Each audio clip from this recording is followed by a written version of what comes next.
Shadow people, visitors from another realm that are darker than the night itself. Seeing these beings often results in fear, especially when they have glowing red eyes. Some who come into contact with them report having energy, heat, or life itself sucked from them. Are these shadowy beings evil, seeking to do us harm? Or are they merely misunderstood entities from another dimension? Consider these things and more on this episode of The Supernatural Explorer.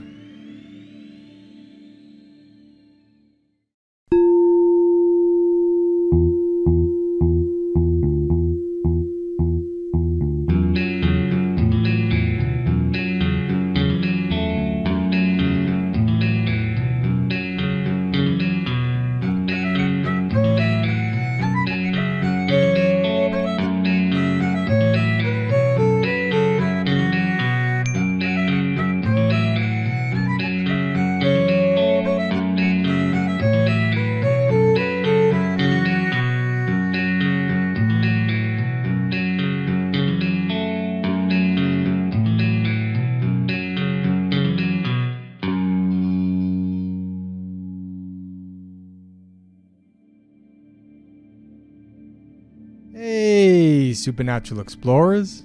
Welcome to episode 26, Realm of the Shadow People, and why they suck energy and light. It seems to me, for as many people who report seeing Sasquatch and UFOs outside, even more people encounter shadow beings right in their own homes. What are shadow people? Well, that depends on who you talk to. Opinions vary. However, enough people have experienced them and enough of what is reported overlaps to get a pretty clear picture as to what can and does occur when shadow people appear. And yes, as their name suggests, they are shadows that appear in the shape of people. When they visit, they often do so inside at night. They are seen as total blackness, darker than the night itself. For those who encounter them, fear is a common response. Some who come in physical contact with these shadows report feeling like their own energy or that life itself is being sucked from them. Witnesses and the rooms they are in can also become noticeably colder. Occasionally, these shadow beings have glowing red eyes. I believe most of the reports to be true, especially considering the experiences of friends, family, and myself. My experience happened just after a time that I had been actively trying to connect with shadow people in an attempt to understand them better. In fact, a few weeks had gone by since I was focusing on them, so I was surprised when I awoke in the middle of the night to one leaning over my bed, its face just inches from mine. Luckily, I was waking from a very blissful dream, and because I felt so light and carefree, I wasn't startled by its unexpected presence. I was actually glad to see one. I don't think it even noticed that I had opened my eyes. And what was most remarkable for me was seeing that it was indeed darker than the night itself. What do I mean by that? Well, if my room during the day is 0% dark, then by contrast, I'd say my room at night gets, at best, 80% dark. I don't have blackout curtains, and I can always see the outline of the furniture, windows, etc. There is always some starlight, moonlight, or light pollution coming in through my bedroom window that is never pitch black. In fact, being from and living in the suburbs my whole life, I've only seen a pitch black night once in my life. And shout out to my friend Woody, because he was there. For those of you who didn't tune in back then, Woody and I did a paranormal night trip where we counted, I believe it was 9 supernatural things that happened. This was episode 7, Pandemonium Night Trip. Well, a few months after that, we went back to Pandemonium for a follow-up, but that episode never aired. I'd went to bed very late the night before, and I just didn't have the energy for the trip or the show, and I was too stubborn at the time to follow signs and cancel it. It was still fun venturing out with Woody, but I'd say 0 supernatural things happened that night. Except that we were in the country, in the forest, in the mountains, midnight, pouring freezing rain, no lights anywhere, and I got to see what pitch black looks like. It was pretty creepy. I have no doubt had a shadow figure been standing 2 inches in front of me then and there, I wouldn't have seen it. Its total blackness would have merged with the total blackness of the night, and I was already cold, so I wouldn't have sensed that phenomena either. But in my room that night, in its only 80% darkness, I could easily see all the other usual outlines of my room and the black head examining me as I lay there looking at it.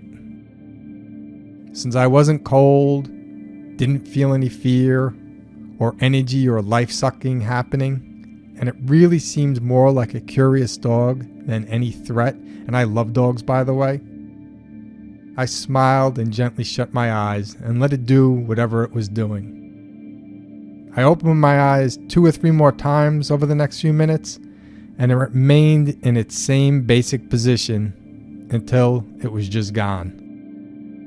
When I was a young kid, I remember my sister reporting that she woke up one night to 3 shadow figures standing over her bed.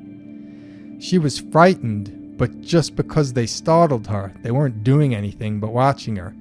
No coldness, no energy sucking, no red eyes. My very intuitive friend Marie also had at least 3 encounters with shadow people that I can recall now, though I'm sure she's told me of even more. Once she was getting ready for bed, brushing her teeth, and in the reflection of her bathroom window, she could see a shadow standing in the hall behind her. When she turned to look, there was nothing there. But when she looked back in the window's reflection, he was still just standing there in the hall watching her. Quite unnerving, she said. Another time, she was cleaning a TV, and she could see a shadow figure in the reflection of the screen. She described the building where that occurred as being a creepy place. But those 2 are just the warm-ups. Her 3rd encounter has many of the elements people describe. Marie was laying on her bed one night, on her side, totally zoned into her phone.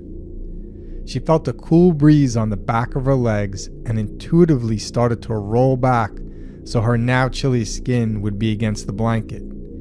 She rolled right into the shadow that was behind her that was causing the cold breeze. She suddenly couldn't breathe and jumped up toward her headboard to break the hold. The shadow was now next to her bed, inches away. It then turned into smoke and disappeared in the ceiling. Not a pleasant experience any way you look at it, and it's easy in hearing about these and other stories to jump to conclusions that shadow people are bad or evil. Are they? What exactly are shadow people and where do they come from? Perhaps if we can understand that better, we can make better judgments about what their motives may or may not be. So, is there something that can explain the reasons for the experiences of those who encounter shadow people? Being of the belief that everything, once understood, can be explained simply, I look for the simplest explanation for all of this, which brings us back to the vibratory theory of reality. I brought this concept up last show in discussing wormholes. The crux of it is that, in short, everything that we experience as reality happens within a vibratory spectrum that then helps us define the rules of that spectrum. Even simpler, the foundation of everything is vibration, and there is a natural way that vibes interact with one another. If all that just sounds like words to you right now, no worries. Some examples will make it crystal clear. Let's look at how when different vibes encounter one another, natural forces will seek to balance them. An easy to understand example of this: take a hot cup of tea and throw an ice cube in it. And naturally, soon enough, you'll have a cooler cup of tea without ice. If you understand how ice naturally melts in hot liquid to form cooler liquid, then by the end of this, you will understand just about everything you wanted to know about shadow people. I'll explain further, but yes, the concepts really are that simple. To better understand what might be happening when we encounter shadow people, let's look a bit more into the process of what exactly happens when higher vibrations encounter lower ones. Going back to the example with liquids, imagine a warm body of water, which is a higher vibration, is lowered gently onto a cold body of water that represents the lower vibration. If these were sentient bodies, the warm water would suddenly feel cold, and the cold water would suddenly feel warm. Natural forces would instantly seek to balance the two of them. Warm water would start to flow down into the cold, while conversely, cold water would flow up into the warm water. The higher vibrations of the warm water would raise the temperature of the cold water, and the lower vibrations of the cold water would lower the temperature of the warm water until a balanced temperature, a balanced vibration, was reached between the two of them. The same holds true for lights of a different vibration that encounter one another, though it happens so fast as to seem instantaneous.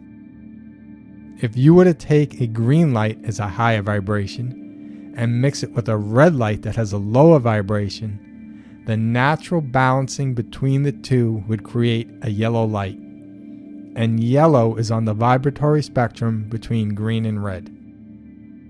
So, from those two examples in nature, you can see how not only do natural forces balance different vibes, but that higher vibes speed up lower ones, while lower vibes slow down higher ones.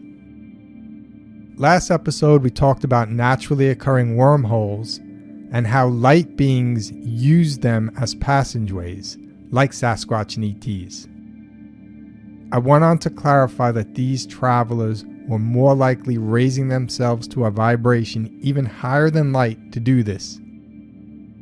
If there are vibratory realms that exist above what we perceive as our spectrum of reality, then the math suggests that there are vibratory realms below us as well.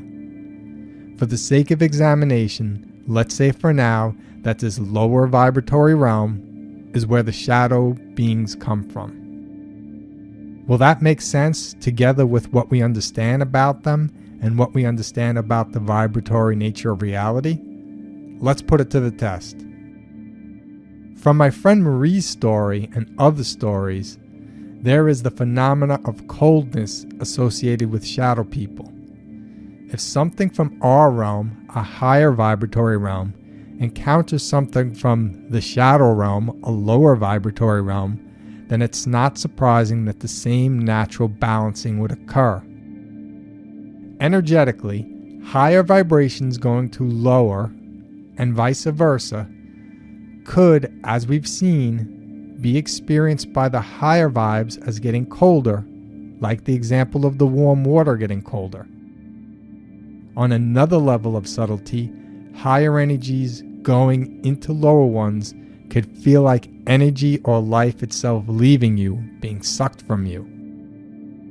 All these are examples of natural consequences of higher vibrations coming into contact with lower ones. And like with the water example and the light example, this does not necessarily make the lower, slower vibes bad or evil. They just are. Shadow people appearing as darkness despite the light may be a bit harder to grasp, though I had 3 possible explanations come to me. First, at night you are dealing with increasingly darker shades of gray that are close to black. So if the higher vibration of the 80% darkness of a room mixed with the lower vibration of 100% blackness of a being from another realm, it might average out to 90% darkness and still appear darker than the room. Second, we can understand this by looking at a similar natural occurrence where something of a significantly lower vibration sucks in energy and light. Here I'm talking about black holes. Perhaps as black holes are extreme examples of lower vibes that suck everything higher in, so do shadow people, to a lesser degree, suck in energy and light. Third, we can look at people's experiences with beings on the flip side of the spectrum. People who encounter beings from higher vibes that they may refer to as celestial or angels.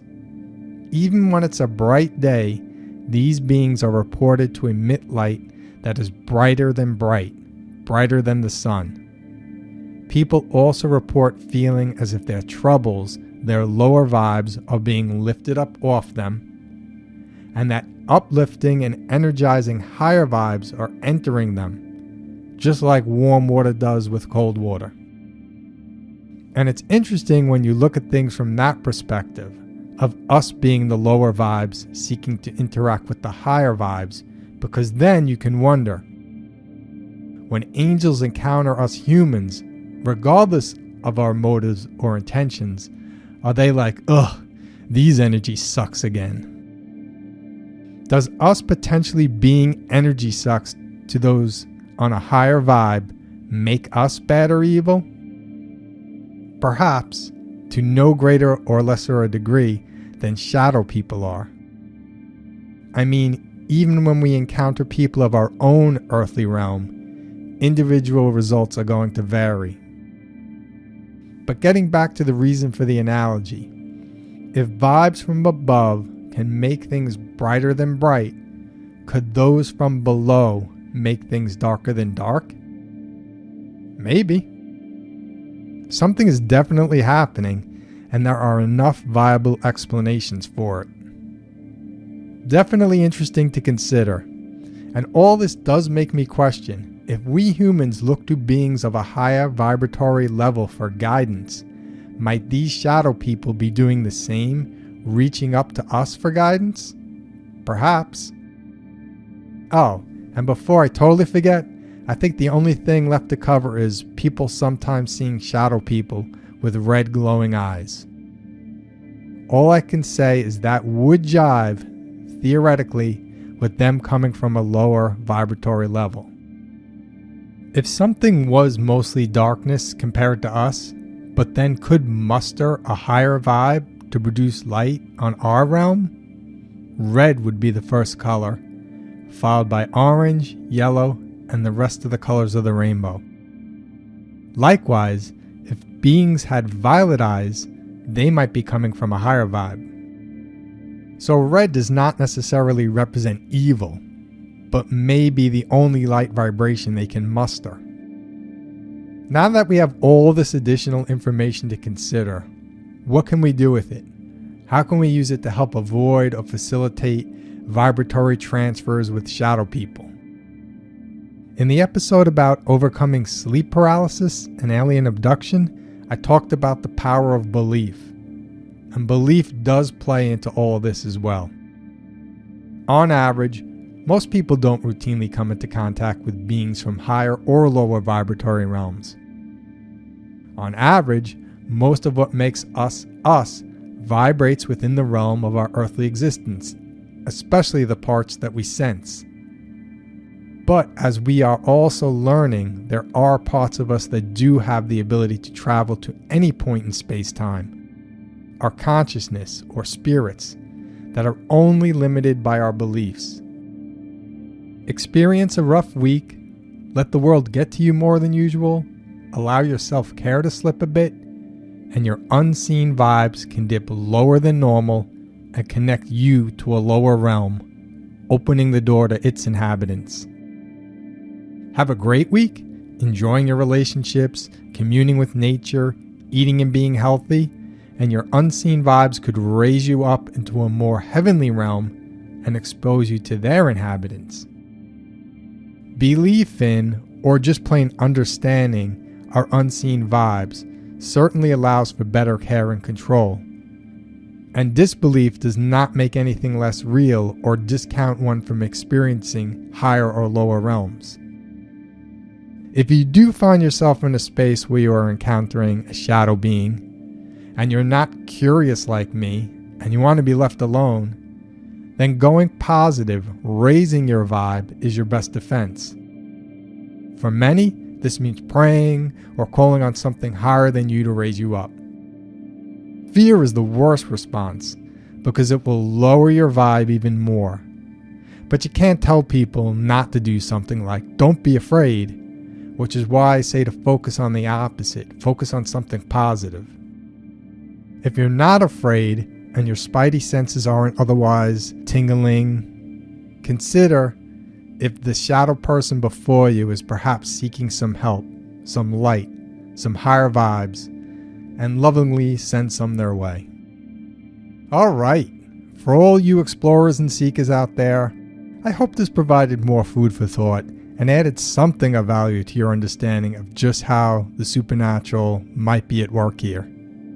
I have some more thoughts brewing around all this, and when they come to the surface, I'll be sure to share them. In the meantime, I hope you're all doing well. Till next time, everyone, peace.